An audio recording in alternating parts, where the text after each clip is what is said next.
buenas tardes. Me encuentro con un personaje que es médico cirujano, egresado de la Universidad Militar Nueva Granada, especialista en cuidados paliativos oncológicos. Además ha estudiado homeopatía y esencias florales en Francia y Argentina. Es director del programa Sanamente en Caracol Radio y también es fundador de la IPS Centro Médico Ciu Tutuaba. Es conferencista y fue médico de cabecera del expresidente Andrés Pastrana. Él es Santiago Rojas Pochada. Buenas tardes, doctor. Qué gusto, muchas gracias por la invitación. Bueno, doctor, es un gusto tenerlo en nuestro programa y muchas gracias por dejarnos entrar en su oficina. Esta es su casa. Bueno, doctor, usted en varias ocasiones ha dicho que no es ni un chamán, ni un sanador, pero que sí tiene algo de mago. ¿Pero usted cómo se define? Yo me puedo definir de diferentes maneras. Cuando estoy en la casa tengo que ser el padre y el esposo. Cuando estoy en la familia, el hijo y el hermano. Cuando estoy en la vida pública tengo varias caras. Tengo la cara de conferencista, en otro soy la de escritor, en otro soy la de médico. Y también soy mago porque estudié artes mágicas, pero son las artes escénicas de la magia y me dedico durante muchos días de mi vida, lo he hecho como mago en grupos de niños, en hospitales, hago presentaciones y giras que siempre han sido ad honorem, pero que me encantan. Entonces ahí está el lado mágico. Entonces depende de quién me pregunte en qué momento me contestaría de esa manera, pero por encima de todo soy un ser humano. Usted estuvo con Gustavo Lorgia. Estudié con Gustavo Lorgia, con Richard Sarmiento, con Juan Tamariz, y hace muchos años que tenemos una amistad muy profunda y la utilizamos para eso, para que los niños y para que los adultos que quieran ser niños se diviertan. Si no hubiera tenido la posibilidad de ser médico, ¿qué hubiera estudiado? Yo creo que me gustaban dos cosas, o sea, desde chiquito. Me hubiera gustado ser escritor y de hecho lo hago. Y en un momento de mi vida tenía una afición un poco extraña que nunca desarrollé, que tenía que ver con el derecho. Eso era como una idea de defender como a los pobres, a la gente con sufrimiento y todo. Pero eso se quedó muy pronto. La medicina siempre fue la más importante y la escritura, o sea, yo quería hacer o literatura o algo que tuviera que ver con escritura y bueno, lo hago a través de los libros, no el nivel de escritor ni de novelista, pero sí el nivel de informante, por decirlo así.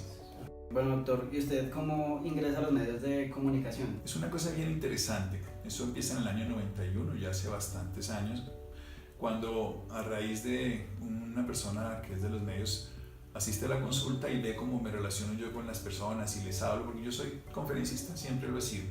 He hablado, dicto clases en las universidades y todo, entonces dijo, ¿por qué no me cuenta este cuentico en la televisión? Y ahí se fue dando uno tras otro, luego llegó Germán Castro, luego llegó Darío Arismendi a entrevistarme, muchas otras personas y se fue dando de una manera natural hasta que Caracol se motivó en que yo les hiciera un programa radial y empecé a hacerlo a finales del siglo pasado. Programas que eran específicos, eran en época de Navidad, Año Nuevo, eran programas que se hacían monográficos sobre temas puntuales y después ya Caracol me pidió que hiciera algo más concreto y tengo un programa, pero también empecé a escribí en El Espectador, en Cromos, en Caras, en muchas revistas he escrito y también por otro lado la televisión, empecé a hacer programas en Señal Colombia, esto empezó en el siglo pasado también, fueron programas esporádicos, luego programas esporádicos en otros digamos, cadenas también así más locales, hasta que en RCN tengo una nota en Muy Buenos Días hace ya muchos años. Bueno, doctor, ¿qué experiencias positivas le ha dejado a usted la radio? Muchísimas. Yo creo que la radio es el tiempo más corto entre el oído y el corazón. Creo que uno toca corazones cada vez que habla en la radio. Creo que la radio lleva a que la persona imagine, la televisión le da todo expuesto, la persona ya no tiene que pensar, en cambio la radio tiene que llevar todo ese ejemplo que se oye, toda esa palabra que se escucha y todo ese sentir que se transmite directamente al corazón, a llevar a su imaginación, a sus recuerdos, a su memoria. Yo prefiero perfectamente trabajar en la radio, me gusta mucho más que la televisión, también me gusta el medio escrito, por lo mismo porque ponen a la persona a su imaginación. Siempre creo que la imaginación de cada persona construye su realidad y entonces la radio hace que se construya todas las noches. Por otra parte, usted día tras día lucha porque pues, sus pacientes se encuentren bien de salud, pero respecto a su salud, ¿usted se siente totalmente vital? Yo no soy una persona que tenga una gran salud y eso fue lo que me llevó a buscar salud. Cuando uno está sano, generalmente busca enfermarse. Muchos jóvenes están sanos, entonces beben, parrandean, no duermen, comen de todo, pensando que como son sanos no se van a enfermar. A mí me tocó desde chiquito estar enfermo. Muy pequeño, ya a los 9 años había sido operado de un tumor. Se reprodujo hasta los 13, luego a los 18 y entonces siempre estaba cada vez peor de la enfermedad. Entonces ni siquiera porque hubiera querido me tocó buscar un estilo de vida saludable. Y las enfermedades han sido compañeros míos de toda la vida. Yo creo que la enfermedad es un maestro que nos educa a vivir mejor. Que a nadie le gusta, seguro. Yo puedo decirlo por mí mismo. No quiero decir que qué rico estar enfermo, no. Pero como no tengo otra opción, he buscado la salud en mi vida. Entonces yo no soy una persona muy saludable, aunque hable de salud, pero hablo de salud porque si no hubiera tenido una actitud saludable estaría muerto hace muchos años. ¿Usted estuvo enfermo de cáncer, fue en una pierna? Yo tuve unos tumores en esta pierna, desde la parte de la planta, luego en el empeine, luego más aquí arriba en la rodilla, luego en el muslo. Sí, yo tuve más o menos unos 16 tumores a lo largo de unos 15 años. Tuve varias cirugías para eso, otros tratamientos médicos y siempre he creído que a la pierna me duele de vez en cuando, que es como que el termómetro que me dice, hey, se está subiendo otra vez, mire, cuídese. Pero tenía otras cosas, desde la miopía simple, desde unas hernias, desde, bueno, trastornos de alguno u otro nivel que en realidad están siempre conmigo de alguna forma, quiero decir, bueno, en recuerdo, en la evidencia, y que me educan. Yo creo que a uno la enfermedad lo educa y ese es el gran mensaje que me enseñan los pacientes, más allá de lo que yo haya vivido, cuando vienen aquí con enfermedades terminales y le cuentan a uno cómo ellos han luchado desde alguna perspectiva diferente para encontrar salud, no solo la medicina. El problema de la política en Colombia es que solamente la manejan los políticos y el pueblo poco interviene. Hay que ver que hay países como España, incluso Ecuador, que ellos intervienen más en la decisión. Ahorita están en Venezuela en lo mismo, dejando de ser simplemente unos espectadores indefensos. En Colombia, desde el punto de vista ya de la vida, de la salud que me interesa, a veces dejamos que el médico sea el que nos cure, que nos dé remedios, le peleamos a la CPS, le peleamos al Estado y no asumimos la responsabilidad de la salud. En ese caso concreto creo que eso es lo que nos enferma, que nosotros no somos capaces de asumir nuestra salud. Cuando ya nos toca desde enfermo, pues obviamente tenemos que hacer algo más que simplemente la medicina y el médico. ¿Usted qué hace en un momento de estrés malo o de estrés? Muchos momentos de distrés tengo en el curso, en cada momento del día tengo, porque hay cosas que uno no quisiera tener o se le salen de las manos. He hecho muchas cosas, reírme es una que me encanta, o sea, reírse cuando hay un problema es una muy buena salida. La magia, como hablábamos, la magia hacer magia a los niños, a las cartas, eso es una maravilla. Generalmente cuando hay mucha tensión, yo le hago magia a un chiquito aquí o a un señor, como que rompo el paradigma. La otra cosa que hago muchísimo, desde una perspectiva mucho más ya, no en el momento, sino después o antes, que es meditar, que lo pone en un estado de conciencia diferente, como que uno es capaz de ver con más claridad las cosas y dejarlas de sufrir. Y hay una estrategia que a mí me encanta, que a cualquier ser humano le encantaría, el amor. No es necesariamente el amor de pareja, aunque es fundamental en mi vida, con mi esposa, el amor de los hijos. Pero hay otros amores que son más mundanos que también sirven. Por ejemplo, el amor de los gatos que tengo yo, el amor de los animales, los amores filiales. El amor es una de las fuerzas que más transforma. Uno está con amor y piensa que el futuro es posible. Cuando se le acaba el amor, la gente piensa que la vida no tiene sentido. Entonces el amor es un gran elemento para el distrés. Doctor, ¿y cómo fue su experiencia con Germán Castro y Darío Arizmendi? Pues primero, ellos eran unos monstruos en su momento. Bueno, ya Germán está un poco como menos evidente, aunque sigue siendo un escritor maravilloso, y Darío terminó convirtiéndose en mi amigo y fueron como maestros. Otro maestro sin duda es Gustavo Gómez, que es el director de La Luciérnaga. Él ha sido un punto de referencia muy importante en mi vida porque es un estilo totalmente relajado, descomplicado, y yo tiendo a ser así en la vida. No digo que siempre lo soy, pero tiendo a vivir la medicina de esa forma y eso me sirvió para trasladar la forma en que veo la medicina a los pacientes, afectuoso, relajado, descomplicado, no preestablecido, no con libretos, sino muy espontáneo, a vivir la parte radial de esa manera. Bueno, doctor, por otra parte, hablando de la medicina, ¿cómo se explica de que una persona muy saludable se enferme? O sea, porque se dice que pues con un determinado estilo de vida uno puede evitar llegar a cierto tipo de enfermedades, pero... Las estadísticas siempre nos educan de tal manera que nos muestran que un estilo de vida saludable disminuye muchos riesgos de enfermedades, pero no los evita completamente. Primero, hay tres consideraciones importantes para que exista una enfermedad. Primero, la herencia nos predispone, no nos obliga, pero nos predispone. El caso de Angelina Jolie, por ejemplo, que es el caso más famoso para la gente, el público, de un gen que se llama el BRCA1, BRCA2, son unos genes que hacen que el 84% de las mujeres como ella tengan cáncer de seno. El 16 no, pero el 84 sí. Quiere decir que hay un estilo de vida que se puede manejar, pero tiene una predisposición más grande que otra mujer del común, que podría tener un 3%, en fin. Eso quiere decir que ese es un factor que modifica. Si usted tiene una enfermedad de una hipercolesterolemia, o sea que el colesterol por familia es más alto, probablemente si usted se come un poquito más de grasa va a tener el colesterol alto, y la otra persona se puede comer 10 chicharrones y no le pasa. Entonces la primera condición es la condición genética, o sea la predisposición. La segunda condición tiene que ver con el estilo del medio donde vive, las condiciones ambientales. O sea, es más fácil tener obviamente parasitismo si vivimos en un lugar que no es salubre. Es más fácil tener paludismo si estamos en la selva. Entonces las condiciones del ambiente, la predisposición del ambiente. Y por supuesto lo tercero, que es el estilo de vida. En el estilo de vida hay varios factores que son muy importantes. Uno, la dieta. Otro, el sueño, que es ideal, hay que aprender a que eso es una maravilla. A los jóvenes se les olvida dormir. Piensan que es mejor chatear a las 2 de la mañana que dormir, que es lo que les repara el cuerpo. Lo otro tiene que ver con la actividad física y lo otro la forma de pensar. Y la quinta, las relaciones. Si uno tiene esas 5 condiciones del estilo de vida, se suman al medio donde vive y a la herencia, y entonces eso hace que uno esté o sano o enfermo. Ahora, nadie en la vida podrá vivir sin enfermarse, porque eso es una condición como la fatiga del material. O sea, estos celulares donde se graban estas cosas, en algún momento les acaba la pila. No hay una pila eterna para ninguna persona, y eso que nosotros tenemos organismos más sabios y más sanos que cualquiera de las tecnologías. El corazón late para 110 años y ninguna de estas máquinas, ni pilas, ni aparatos es capaz de hacerlo sin recargarse. Uno pone una pila, no, entonces se recarga solo. Técnicamente nos enfermamos porque o la herencia nos permite, o el medio ambiente, o no nos adaptamos al estilo de vida. ¿Cuáles son las enfermedades que encabezan esa lista de enfermedades en los colombianos? Yo diría que hay que dividirlas en 3 grandes grupos. Primero, las enfermedades mentales. Y Colombia tiene un nivel de enfermedad mental alta. Cuando hablo de enfermedad mental no solo hablo de locura. Aquí pongo ansiedad y depresión, que no, porque la gente tiene enfermedad mental y a veces confundimos enfermedad mental solo con esquizofrenia, con paranoia, con ese estilo de cosas, que la esquizofrenia es el 1 o el 2% de la población. En ese caso concreto, sí, la depresión está en más de un 15 o 20% de la población y la ansiedad está en un 30%. Nosotros tendríamos casi la mitad de los colombianos en diferentes estudios sufren algún tipo de enfermedad mental. Ahora pasemos a otra enfermedad. En Colombia hay un alto grado de desnutrición y trastornos metabólicos. Una, malnutrición, que significa se come mal. El ACPM lleva a que tengamos hígado graso, a que tengamos hipertensión, diabetes, sobrepeso. Y la otra es la malnutrición, que vemos los niños de La Guajira que se mueren, los aborígenes y todo. Entonces, ese es un gran segundo grupo de enfermedades. Y ya dentro de esos 2 grupos grandes que llevan a enfermedades diarreicas, infecciosas y todo, y el otro grupo de las enfermedades mentales, aparece ya lo que es normal en el mundo, que son enfermedad cardiovascular, que es la primera causa de muerte en el planeta, segundo, el cáncer, y tercero, las enfermedades metabólicas y ciertas otras cosas. En Estados Unidos, por ejemplo, la tercera causa de muerte es otra, que es lo que se llama la mala práctica médica, que es la iatrogenia, son los efectos causados por la enfermedad, tratamiento o el mal consejo médico. Pero esos serían los 3 grandes grupos de enfermedades aquí. Estarían las enfermedades que nosotros llamamos mentales, que son las enfermedades que son por malnutrición, y el cáncer, la diabetes, y el cáncer y la hipertensión, la enfermedad cardiovascular. Y en Colombia, de todas maneras, infortunadamente hay un grupo que no son enfermedades, pero son mortales, que tiene que ver con la violencia, que afortunadamente va disminuyendo, y otra que tiene que ver con los accidentes. Usted también es muy recordado por haber sido el médico de cabecera del expresidente Andrés Pastrana. ¿Usted cómo llegó ahí?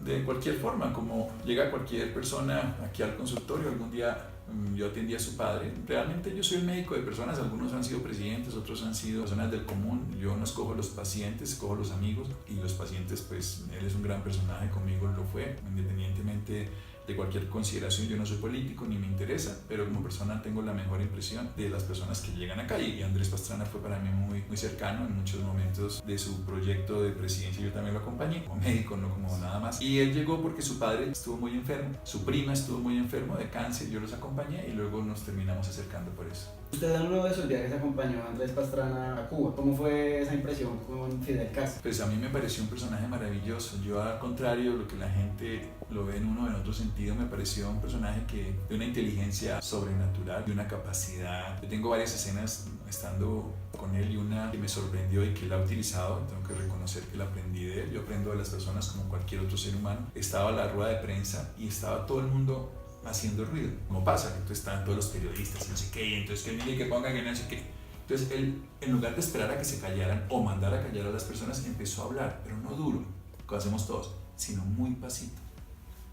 Buenas tardes, estamos aquí para poder hacer esta reunión, a un tono de voz, y eso hizo que en 15 segundos todos no respiráramos casi, no moviéramos la silla, no nos hiciéramos estos ruidos, ni el papel, ni la cámara. Y en 15 segundos todo el mundo estaba con él. Y duró hablando, como él tenía esa capacidad, habló muchos minutos. También lo vi con su dieta, su forma de comer, su capacidad de observar. Claro, yo quedé sorprendido con él. Yo admiro a las personas, independientemente de sus creencias y sus costumbres, por lo que hacen. Como también puedo hablar de Nelson Mandela, Bill Clinton. Estuve con muchos personajes de la vida que internacionalmente son famosos. Yo no tuve la capacidad, digamos, de tener un diálogo con ellos, pero estaba cerca donde dialogaban y los veía. Y yo soy muy observador. Esa es una de las condiciones, o digamos, vamos a decir, dones o capacidades que he ido desarrollando, y el observar me ha educado mucho, me ha hecho ver la diferencia y valorarla, y por eso intentar nunca criticar a las personas. Yo no soy quien, porque yo tengo todas las dificultades de todo. A mí me toca ayudarlos, entonces tengo que observarlos para comprenderlos. ¿A qué personalidades famosas del mundo ha tenido que atenderlo? No, todos los que vienen aquí son famosos para mí, todos son personalidades. Ahí sí no creo que haya ninguno que tenga más valor que otro. Usted ha trabajado siempre con personas, bueno, pues como usted mismo lo dice, pues sus pacientes todos son muy importantes para usted, pero ¿alguna vez le han hecho alguna propuesta de atender a alguien que no esté completamente en la legalidad? Sí, por supuesto, durante muchos años. Yo trabajé en las cárceles de Colombia en el año 95. Incluso cuando estaba el presidente Pastrana hice unos proyectos mucho más grandes, antes se iba y después de esos años se iba a las cárceles y he visto todo tipo de personajes, a mí me da lo mismo. Incluso he visto a un señor donde vio a su esposa, al señor y a la amante, por decirlo de una manera, a los hijos naturales, a la gente, he visto cantidades de personas. En una época acompañé a personajes que iban a la calle a ver a los niños de las alcantarillas. A mí me da lo mismo, yo veo seres humanos. En las cárceles hay un letrero que dice: aquí entra el hombre, no el delito. Aquí digo lo mismo. Incluso me han traído aquí varias veces al consultorio a personajes que salen de la cárcel, que están en la cárcel, los traen esposados, y yo lo primero que le digo es al guarda: si el señor entra esposado, yo no la atiendo. Yo necesito que entre la persona normal. Póngase por todos lados si quieren, que no se largue. Así, porque están todos como que no se vaya, nada. Pero por favor, a mí no me lo espose, déjemelo libre, porque yo eres un ser humano y ya. ¿Y usted cómo ve la situación de la salud pública en Colombia? Yo admiro mucho la labor del ministro actual, me ha sorprendido muy gratamente. Creo que él ha hecho un equilibrio, ha disminuido unos precios gigantescos de muchos productos, ha hecho una lucha. El Estado va a hacer mucho daño más que mucho bien. El mucho bien lo tenemos que hacer los demás en ese sentido, pero el Estado creo que ha hecho menos daño durante este último periodo que en otros periodos. Ha habido muchos buenos ministros también, pero digamos, ha tenido una cosa que me ha gustado, es que ha tenido mucho tiempo. Uno de los problemas fundamentales es que las estructuras políticas hacen que la gente lo cambie muy rápido. Este ministro ha durado un tiempo largo y ha hecho cosas de fondo. La mayoría de gente no las ve. Y yo creo que ha hecho unas campañas de fondo. Hay muchos errores por arreglar, hay muchos problemas, pero las cifras, que yo las observo, los números en malnutrición, en todos estos problemas que hemos hablado, han mostrado que hay unas tendencias mucho más favorables. El problema de la salud siempre termina siendo un problema de recursos y un problema de que no es el interés prioritario, menos en un país con un conflicto. Y hay que educar, hay que darle de comer al pueblo en el sentido de los que lo necesitan, hay que darle carreteras, bueno, y la salud termina siendo pues un pedacito de la historia y los recursos no son suficientes, pero hay que hacer que los sistemas sean útiles para que sean rentables, y eso depende de muchas personas. Yo, sin decir que el sistema está bien, cuando yo viajo mucho y lo compara con otros países, paradójicamente estamos mucho mejor que muchos otros países. Doctor, bueno, sus tratamientos son alabados por quienes los han probado. Muchas personas pues hablan muy bien y dan fe de lo que usted hace, pero ¿cómo hacer para que esto pueda llegar a personas de escasos recursos, personas que no tengan la posibilidad de venir Nosotros tenemos aquí una fundación y hemos atendido más de 1.500 pacientes de estrato 0, 1 y 2. Se les da la misma atención que el estrato 4, 5, 6, ni siquiera 7, pues no. O sea, y nosotros además educamos, yo educo todo el tiempo. Vamos a zonas de influencia, hemos hecho talleres con bienestar familiar, con entidades durante toda la vida, o sea que para mí tiene que llegarle a todos lados. Aquí en el consultorio recibimos estrato 0, 1 y 2 con la misma condición que si fueran 5 o 6, sin ningún problema, por eso tenemos una fundación. Y ahora, la otra forma es que hemos ido a barrios de invasión en Bogotá, en diferentes lugares. Es cierto, deberíamos llegar a más, para eso educamos, y eso es lo que hago todos los días en las universidades, con el Rosario, con la Universidad Militar, con la Universidad del Nacional, pero nosotros sí estamos dispuestos y queremos y atendemos. Para poder atender a los de 0, 1, 2 tenemos que atender a los 4, 5 y 6, pero no importa que sean seres humanos. Entonces, nosotros vamos a ayudarle, lo haremos. Ya que ha tocado el tema de las universidades, ¿cómo es su experiencia como docente? Me encanta enseñar, toda la vida me he dedicado, por eso soy conferencista, y las universidades son el medio idóneo para enseñar. Eso no sí que uno no puede enseñar por fuera, de hecho hacemos talleres, cursos por fuera, pero educar a los médicos. Ayer dictaba una clase en una universidad y eran pues la primera vez, entonces los médicos que estaban ahí me hablaban de por qué querían, ya es no es pregrado sino posgrado, son diplomados en la Universidad del Rosario, por ejemplo, y me decían muchos por qué llegaban muchos, no son hombres mayores, 50, 45, 60 años incluso había, y me decían es que nosotros nos hemos como roto y buscamos un sistema diferente. Yo no creo que haya una medicina mejor que otra, pero creo que utilizar las varias puede llegar a ser mejor que no usar sino una sola. Doctor, también estoy viendo que tiene imágenes de su familia, su esposa, sus hijos. ¿Qué papel juegan ellos en su vida?